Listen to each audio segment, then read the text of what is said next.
Hey everyone, welcome back to the channel. And for those of you who are new, my name is Joshua. And it's been almost 2 years since I had my gynecomastia surgery.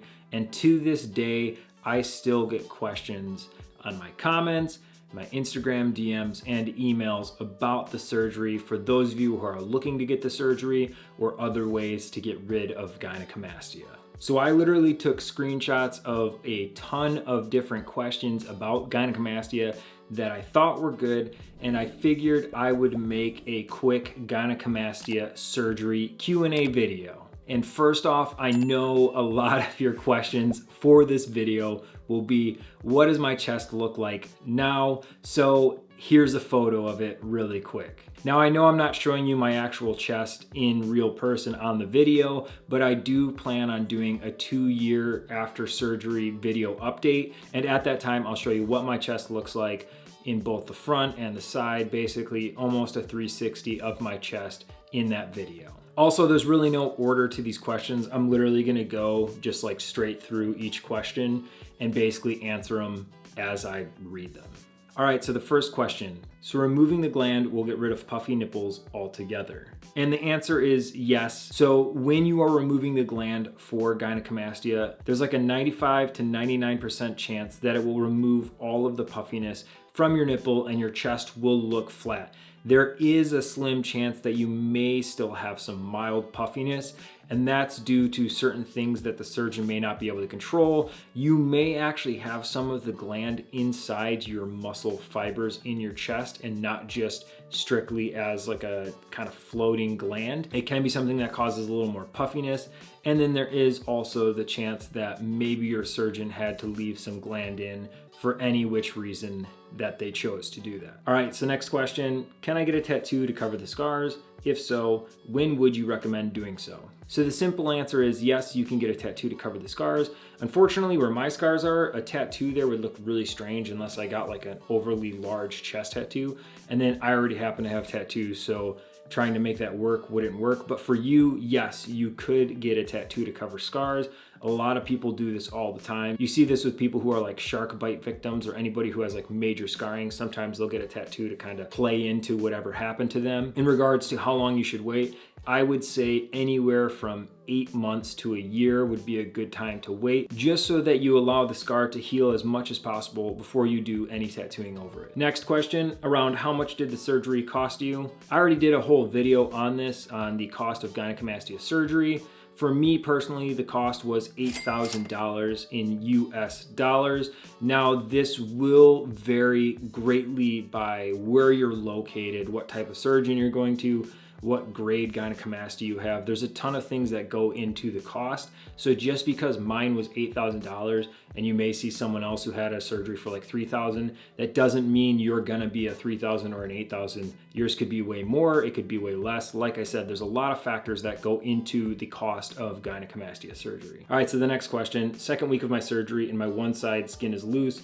So is there any option for me or will it be fine? I'm so worried about my one side. So this is common after the surgery that you may have one side that is larger than the other, or you have a side that may have some loose skin. It really depends on how much your surgeon took out of your chest. There is a chance when you have the glands removed that your chest can actually cave in, or you can start to get some of that loose skin. Some of it depends on weight loss or how much gland you actually had.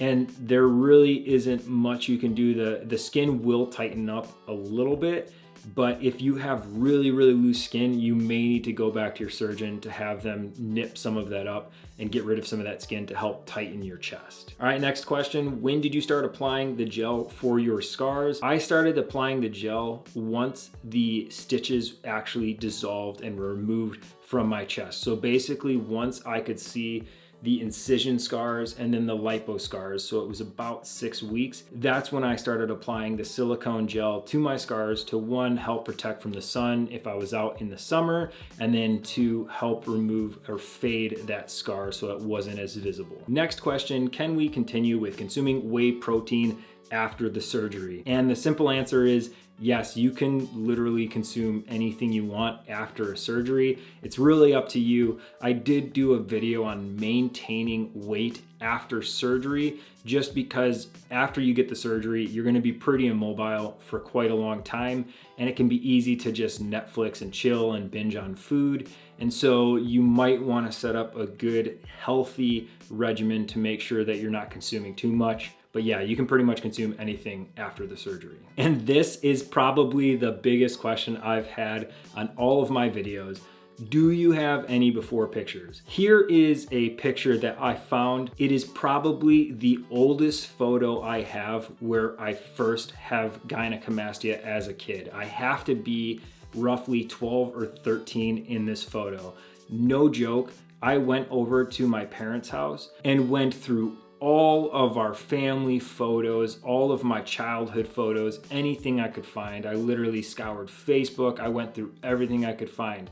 And other than this photo, I really don't have any before pictures of my chest. And for most of you who are suffering with gynecomastia watching this video, you'll realize that the same reasons I don't have many of those photos is the same reason you probably don't have many of those photos. So this photo right here of me with the gynecomastia starting actually isn't as bad as it got. So the nipples are still kind of smaller, but you can tell that I have the beginning of gynecomastia. This was also the time where I started to actually have other kids notice my chest. So if I remember correctly, or if I recall, I don't think I actually really realized that this was going on with my chest.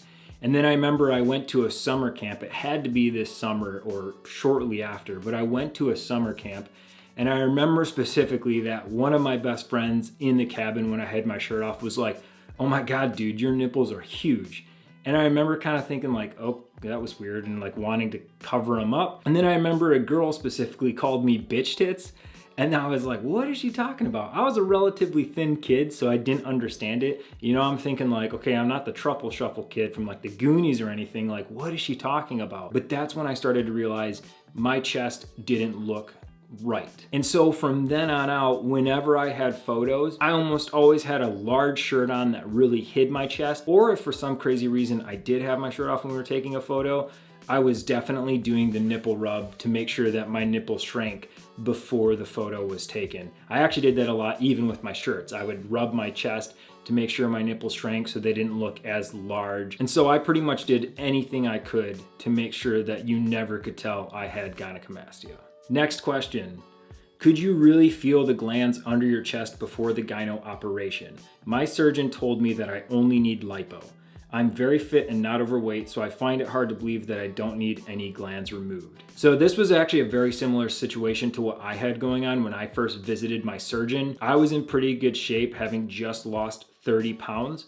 I was roughly 165 pounds, pretty lean. I didn't really have any muscle on me as well because I wasn't working out or anything. I just lost the weight. I go in to get my first consultation, and the surgeon had kind of talked about this like 1, 2, 3 step of like, hey, we'll just do lipo in the chest, and then after that's healed, if there's still anything on, then we can remove the gland, and then if anything after that, we can like restructure the chest basically. And I remember at first being like, yeah, okay, I guess, yeah. And then I like did more research on it because I'd never really heard of just lipo for the gynecomastia surgery. And so I did more research, and I came back to him and I told him my concerns, saying that like, look, at the end of the day, I know I will not be happy with just lipo. I know that I want these glands removed because they've been such a burden for me for so many years.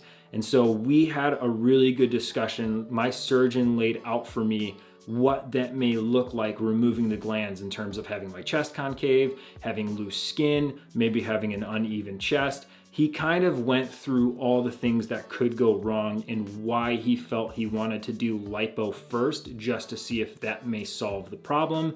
And I told him my concerns of how I felt and how I knew no matter what, unless I could feel my chest and not feel those glands, I knew I wouldn't be happy long term. So we discussed that, and we came to an agreement that my surgeon would do both lipo and remove the glands. So for you in this similar situation, if you have a surgeon telling you that they want to do just one thing, and you know it really won't make you happy, sit down with your surgeon and have that really good discussion with them.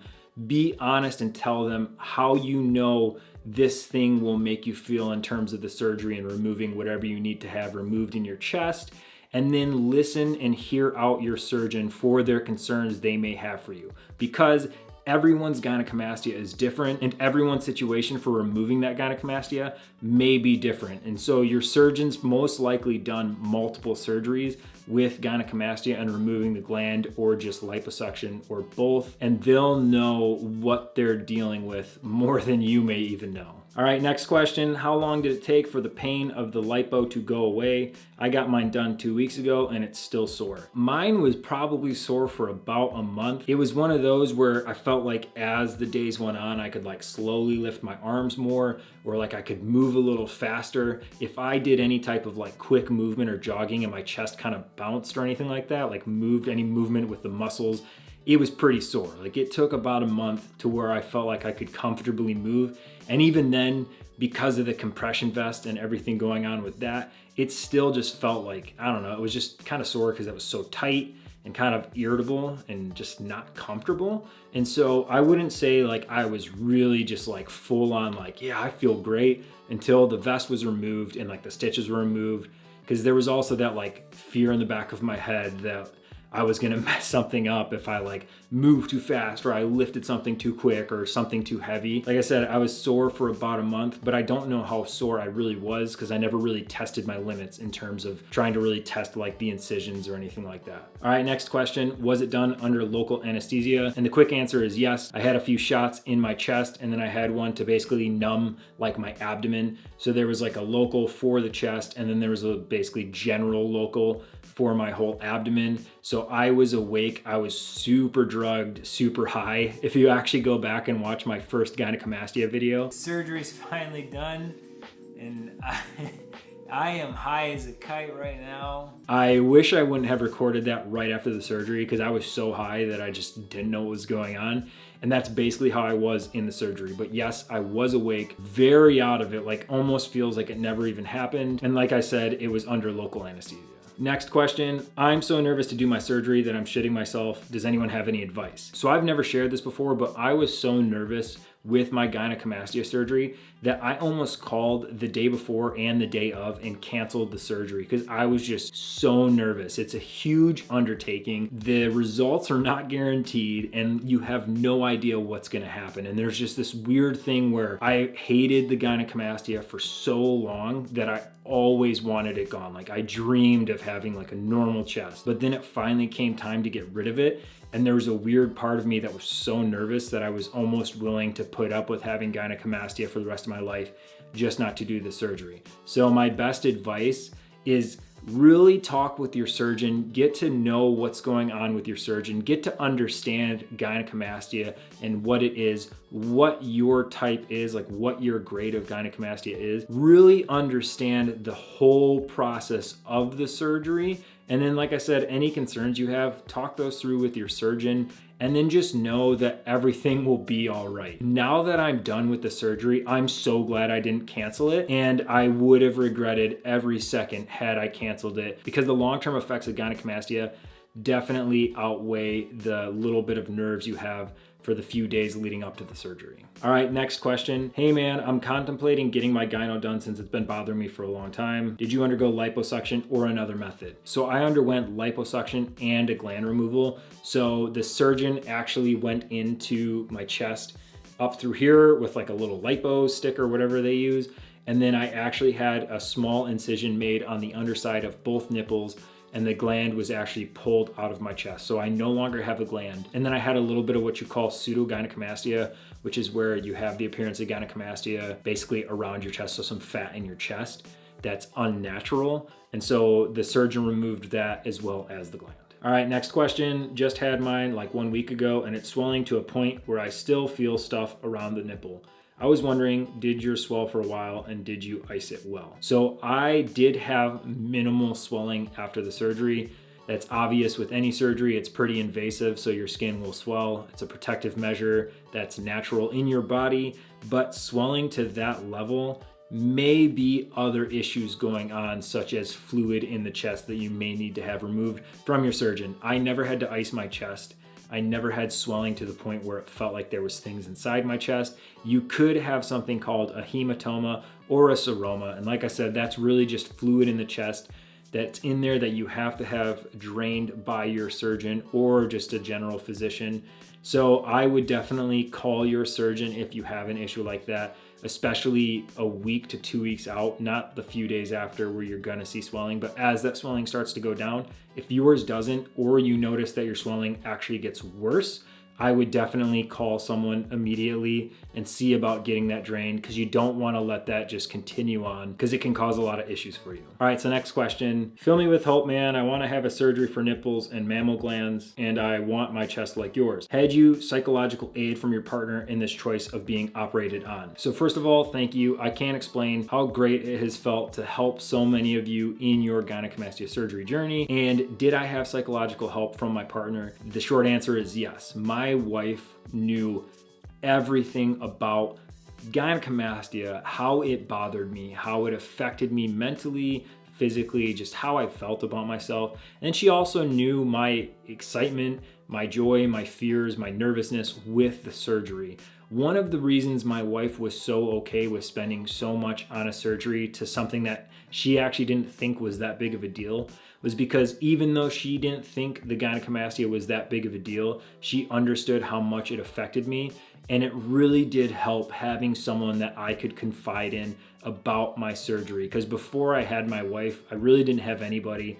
So no one really knew the struggles I was going with. I was kind of depressed and never felt like I had anyone to share that with. And even though sharing with my wife didn't really help the depression or help any of the things you go through with gynecomastia mentally and your self-esteem, it still was nice to have someone to vent to about this when I was really struggling. So yes, I did have help and psychological aid from my partner during this whole process of gynecomastia before, during, and after surgery. And so that is it for my gynecomastia surgery Q&A video. I hope you guys found this video helpful and informational. If you did, don't forget to hit that like button. Leave a comment letting me know if you're getting the surgery or have had the surgery and have any questions at all. And as always, subscribe and hit that notification bell so you can get updates on when I'm uploading my next video. Thanks for watching.